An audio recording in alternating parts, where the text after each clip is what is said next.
kembali diskusi bersama Mami lagi seperti kemarin. Namun sebelum diskusi kita mulai, mungkin kita akan mengawalinya dengan doa pembukaan. Nah, doa pembukaan nanti akan dipimpin oleh saya sendiri. Untuk itu mari kita bersatu dalam doa. Ya Tuhan, kami juga datang kepadamu.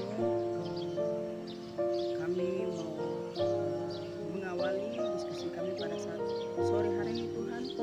Kami mau agar Engkau hadir di tempat ini bersama-sama dengan kami selama kami berdiskusi dan mendengarkan firman-Mu ini. Biarlah kami resapi dan kami renungkan dan menjalankan dalam kehidupan kami. Bahwa apapun yang kami akan bacakan dan kami akan renungkan bersama-sama, biarlah semuanya menjadi doa kami dalam kehidupan kami dan juga jawaban atas kehidupan kami. Tuhan, biarlah dari awal ini hingga akhirnya kami serahkan ke dalam tangan-Mu Tuhan. Amin.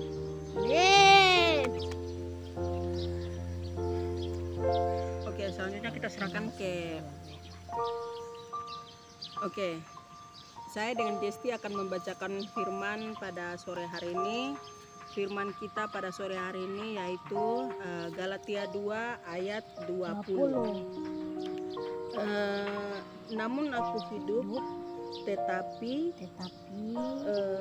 bukan lagi aku sendiri yang hidup, melainkan Kristus yang hidup di dalam aku, dan hidupku yang kuhidupi sekarang di dalam daging adalah hidup oleh iman anak Allah yang telah mengasihi aku dan menyerahkan dirinya untuk aku.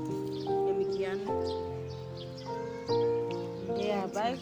Shalom buat teman-teman semua. Shalom. Kemarin kita sudah diskusi dari ayat firman Wahyu pasal 2, Wahyu pasal 3 ayat 19 dan 20. Hari ini lagi teman-teman kita akan diskusi dalam Galatia pasal 2 ayat 20. Semua sudah siap? Siap. Oke. Semangat. Firman Tuhan dia bilang, namun aku hidup, tetapi bukan lagi aku sendiri yang hidup. Artinya apa? Namun aku hidup. Berarti firman Tuhan menunjukkan bahwa sementara ini kita ada di dalam sebuah kehidupan. Berarti kita sementara hidup. Oke. Waktu kita ada di dalam sebuah kehidupan, berarti apapun itu kita bisa kerjakan, kita bisa laksanakan, karena sesuatu dikatakan hidup itu waktu kita memiliki nafas, memiliki roh, ya, atau kita bisa bergerak, kita bisa berbicara, kita bisa berjalan, kita bisa melakukan aktivitas, itu yang dikatakan bahwa sesuatu itu hidup. Kata selanjutnya lagi dari firman Tuhan sudah berkata, tetapi bukan lagi aku sendiri yang hidup. Berarti di dalam kehidupan kita bukan kita sendiri yang hidup. Berarti ada orang lain, ya toh. Kalau di kegerakan lingkungan hidup kita, misalnya tempat tinggal yang kita tinggal, itu bukan kita sendiri yang tinggal, tapi ada orang lain lagi yang tinggal. Berarti kehidupan kita ini bukan kita sendiri yang ada, tetapi ada orang lain juga, ya toh, dengan kesibukannya. Oke, ayat selanjutnya lagi dia bilang ada orang lain itu siapa? Kita baca lagi, tetapi bukan lagi aku sendiri yang hidup, melainkan Kristus yang hidup di dalam kita. aku. Berarti kita teman-teman semua coba kita renungkan. Berarti dalam kehidupan kita selain orang lain yang merupakan kita keseharian kita untuk beraktivitas, kita berkomunikasi dengan orang lain, itu ada Kristus yang hidup di dalam kehidupan kita. Berarti kita hidup di dunia ini sebenarnya kita punya nilai yang paling tinggi. Iya toh? Iya. Kenapa kita punya nilai yang paling tinggi? Karena firman Tuhan bilang Kristus juga hidup di dalam kehidupan Kita sendiri. Berarti coba kalau kita pikir-pikir dalam hidup ini, kita ini berharga di mata Tuhan. Ada amin? Amin. Kita berharga di mata Tuhan. Karena hidup kita berharga, Tuhan bilang Kristus juga hidup di dalam kehidupan Kita. kita. Berarti di dalam perkataan kita, di dalam perbuatan kita, di dalam aktivitas kita, itu kita harus menghidupkan Kristus, ya toh? Karena kita ini adalah cerminan. Orang lain melihat kita itu sebuah kaca yang berjalan. Iya. Kenapa orang biasa gosip orang? Kenapa orang menceritakan orang? Karena orang tersebut adalah cermin. Apakah cermin yang baik yang dia tunjukkan atau cermin yang tidak baik? Nah, ada juga yang firman bilang kamu adalah surat Kristus yang terbuka dan terbaca. Orang akan baca surat yang ada dalam diri kamu. Apakah surat ini baik atau surat ini tidak baik? Kenapa? Karena kita harus mencerminkan kebaikan. Kenapa kita mencerminkan yang baik? Karena Kristus hidup di dalam kehidupan kita. Berarti milik kita ini jangan kita buat seenaknya. Karena yang menjadi milik kehidupan kita ini adalah Kristus. Ya, itu yang sumber utama. Amin. Oke, Dednya ayat lanjut lagi dia bilang, dan hidupku yang kuhidupi sekarang di dalam daging adalah hidup oleh iman. Ya. Daging itu apa? Kita buka dalam Galatia pasal 5. Daging, ya toh? Galatia pasal 5 ayat 19, 20 dengan 21.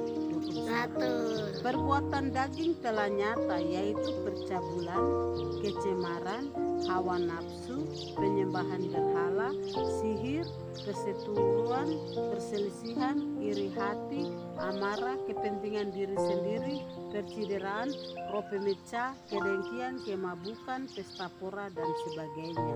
Terhadap semuanya itu kuperingatkan kamu seperti yang telah kubuat dahulu, bahwa barang siapa melakukan hal-hal yang demikian, ia tidak akan mendapat bagian dalam kerajaan Allah.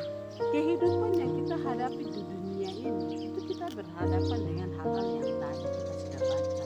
Ada orang bisa iri hati, ada orang selalu melakukan pesta pora, ada orang selalu mabuk-mabuk, ada orang selalu melakukan ada orang selalu melakukan emosi, atau percideraan, perseteruan, banyak hal yang mereka lakukan, dan itu yang kita harus hadapi setiap hari. Amin. Tapi karena firman Tuhan bilang kita harus hidup oleh iman, gitu. Iman tuh artinya apa? Kita percaya bahwa hidup kita ini sepenuhnya itu ada di dalam pimpinan daripada Tuhan. Karena hidup kita bukan milik kita, tapi hidup kita ini milik Kristus. Jadi seandainya ada tantangan datang, ada keinginan daging datang, gitu, hal-hal yang mungkin ada roh ketakutan datang, roh yang mengganggu pikiran kita, perasaan kita, kita harus bertindak. Saya punya hidup ini bukan saya di dalam daging, tapi saya punya hidup ini milik Kristus, ya toh? Ada amin. Oke, dia punya ayat selanjutnya, kalimat selanjutnya lagi. Dari sini sudah paham, ya toh? Ayat selanjutnya lagi dia bilang begini, adalah hidup oleh iman dalam anak Allah yang telah mengasihi aku dan menyerahkan dirinya untuk aku.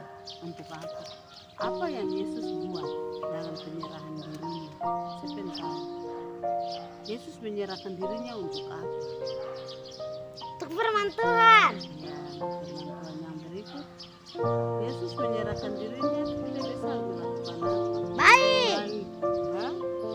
Tapi Yesus menyerahkan dirinya yang intinya itu yaitu di atas kayu salib. Yesus mengorbankan dirinya. Ya, dia mematikan semua perbuatan daging. Kenapa? Karena tujuan kehidupan kita di dunia ini Tuhan sendiri sudah menentukan. Tujuan hidup kita di dunia ini itu ada satu nilai penting di mata Tuhan. Sehingga Tuhan bilang hidup kamu itu bukan hidup kita sendiri, ya toh? Hidup kita itu milik Kristus. Berarti kalau kita mau keluarkan kata-kata kita harus pikir, saya harus menghidupkan Kristus dalam perkataan saya. Karena perkataan saya bukan milik saya. Ternyata perkataan saya itu harus milik Kristus. Mata saya juga mungkin lihat hal-hal yang tidak baik. Di mata saya ini bukan milik saya, ini kan milik Kristus. Oh, mungkin dalam pergerakan saya, mungkin dalam emosi saya, orang ada bikin emosi. Saya harus apa? Kontrol emosi, karena emosi saya ini bukan emosi milik saya. Emosi saya ini emosi milik Kristus, ya toh. Mungkin orang datang juga bikin supaya kita harus berkelahi dengan orang. Karena firman Tuhan kan jangan buat dosa, jangan ikut dosa yang melibatkan, ya toh.